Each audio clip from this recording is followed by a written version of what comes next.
एक पक्षी चोचीने समुद्रातील पाणी बाहेर काढत होता। तेव्हा दुसरा पक्षी म्हणाला की तू हे काय करत आहेस?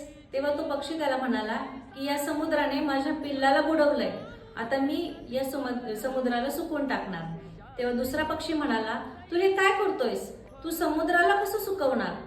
तू खूप लहान आहेस आणि यात तुझं पूर्ण आयुष्य निघून जाईल, पण समुद्र काही सुकणार नाही।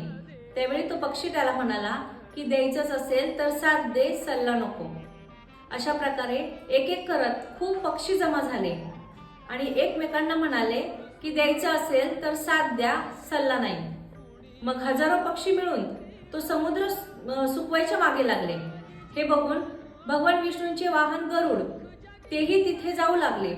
तेव्हा विष्णूजी म्हणाले की तू तिकडे गेला तर माझं काम थांबेल आणि तुम्ही सगळे मिळून सुद्धा समुद्र सुकवू शकत नाही। तेव्हा गरुड सुद्धा विष्णूजींना म्हणाला की प्रभू, द्यायचं असेल तर साथ द्या, सल्ला नको। मग काय, स्वतः विष्णुदेव समुद्र सुकवण्यासाठी आले। तेव्हा समुद्र घाबरला आणि त्यानं घाबरून त्या पक्षाच्या पिल्लाला परत केलं। एकूणच या कथेचा निष्कर्ष काय की फक्त सल्ला नका देऊ, साथ पण तेवढीच द्या, कारण एकतेमध्ये खूप मोठी ताकद असते। श्री स्वामी समर्थ।